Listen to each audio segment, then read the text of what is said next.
What if we told you that not every fat is created equal? Yes, body fat is essential, but too much of any body fat is really bad for your health. But it may not be as bad as the visceral kind, because it will more likely raise your risk for some serious medical issues, including heart disease, Alzheimer's, type 2 diabetes, stroke, and even high cholesterol. So how can you completely get rid of visceral fat fast? Well, that's exactly what we will discuss here today. So stick till the end of the video to know a lot more. But before we begin, you are watching Health Junkie. So make sure to subscribe to the channel and turn on post notifications so that you never miss out on any of our health and fitness related content. With all of that done, let's get started. We all at some point want to get rid of fat, but the problem is belly fat or visceral fat. Most of the fat is stored underneath the skin, and it is called subcutaneous fat. And this fat is something that is very visible to you, and you can really feel it. But then you have the rest of the fat hidden inside your body, and this is called visceral fat. So visceral fat is the fat that wraps around your abdominal organs deep inside your body.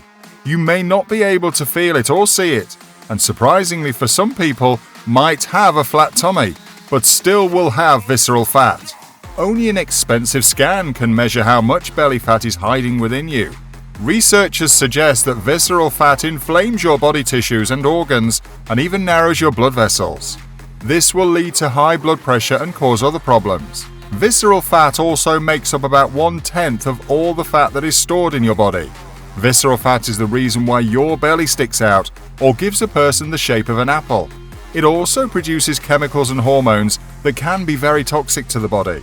Surprisingly, or maybe not so surprisingly, visceral fat produces more toxic substances than subcutaneous fat, which makes it very dangerous. The fun fact is, even thin people might have visceral fat that will be responsible for a wide range of health risks.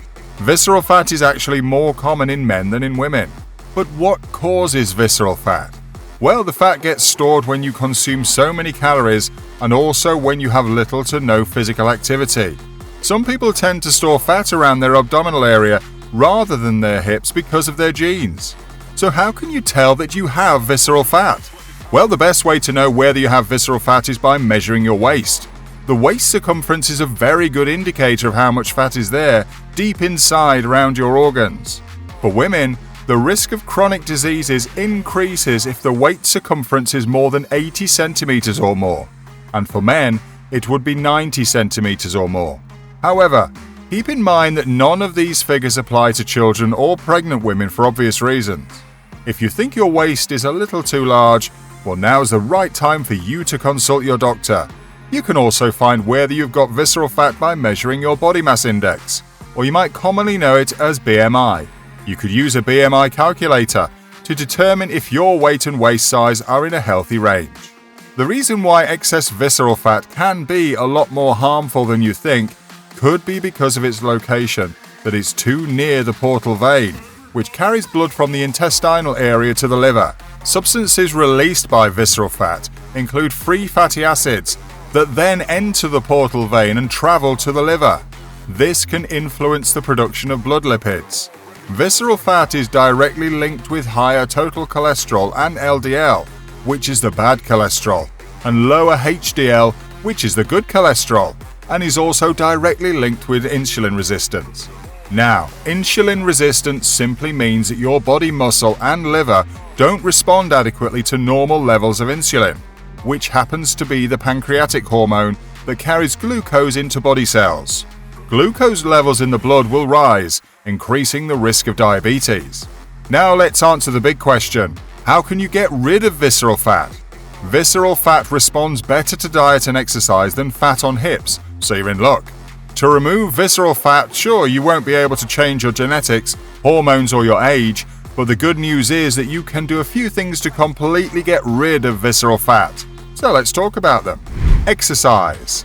Well, you knew this one was coming because exercise happens to be an excellent way to reduce visceral fat, and it is probably the most sought out method as well. When it is possible, make sure that you get at least 30 minutes of exercise every day. You could include cardio and strength training activities. Cardiovascular exercise will help raise the heart rate and strength training will improve muscle mass. For those of you who don't know, cardio includes aerobic exercises like circuit training, biking, running, swimming and so on, because this will help you burn fat a lot faster. Strength training will slowly burn calories over time as your muscles get stronger and consume more energy. The best thing you could do when it comes to exercising would be 30 minutes of cardio 5 days a week and strength training at least 3 times a week. If you're focusing on strength training, you could do squats, weight training, and push-ups. Many people think that spot exercises will get rid of visceral fat. Well, that's not true because it can only tighten abdominal muscles. If you made it this far now is the right time for you to subscribe to our channel for more fitness and health-related content, because you definitely won't want to miss out on what we make here for you. Number 2. Setting up a less stressful environment.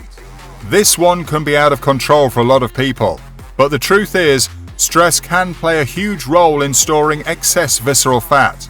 This is because when somebody is stressed out, the body tends to release a hormone called cortisol, which will increase the level of visceral fat in a person's body. People with higher levels of visceral fat definitely need to reduce their stress levels. The best way to reduce stress would be using relaxation techniques like meditation, deep breathing, and a few other stress management activities. But make sure you set realistic goals with anything you do, or else you'll be extremely stressed out. This way, you'll be able to lose a lot of visceral fat and more efficiently. Last on our list is following a proper diet. People, when they step into workout and fitness, they often forget the power of proper well-balanced diet. If you're looking forward to getting rid of your visceral fat, you need to focus on a diet with low sugar and avoid processed foods as much as possible, which will then help you lose a lot of weight. You could try consuming lean proteins, fruits and vegetables, and complex hydrocarbohydrates like sweet potatoes, beans and whole grains. Instead of frying your food, you could try boiling, steaming, baking or even grilling. So to sum things up, the starting point of losing visceral fats or bringing your weight under control would be moderate intensity physical activity for at least 30 to 60 minutes, depending on your schedule. To control weight and lose belly fat, strength training is equally important. Make sure you take care of a diet as well. Pay attention to your portion size and emphasis on lean protein and complex carbohydrates that you get from fruits, vegetables, whole grains over simple carbohydrates like white bread, refined grain pasta, or sugary drinks. Regular exercise can also stop visceral fat from coming back. The other option you might have would be medication, but we have studies showing that it might not be as effective in reducing visceral fat as exercise. Then you might have liposuction, but again, this is not going to work on visceral fat. So right now, your workout will be the best way to fight visceral fat. And that's a wrap for today's video. How are you planning to get rid of visceral fat? Do let us know in the comments section below because we would love to hear from you. We hope you enjoyed the video. If you did, make sure to smash that like button, and we will meet again in the very next video. So stay tuned.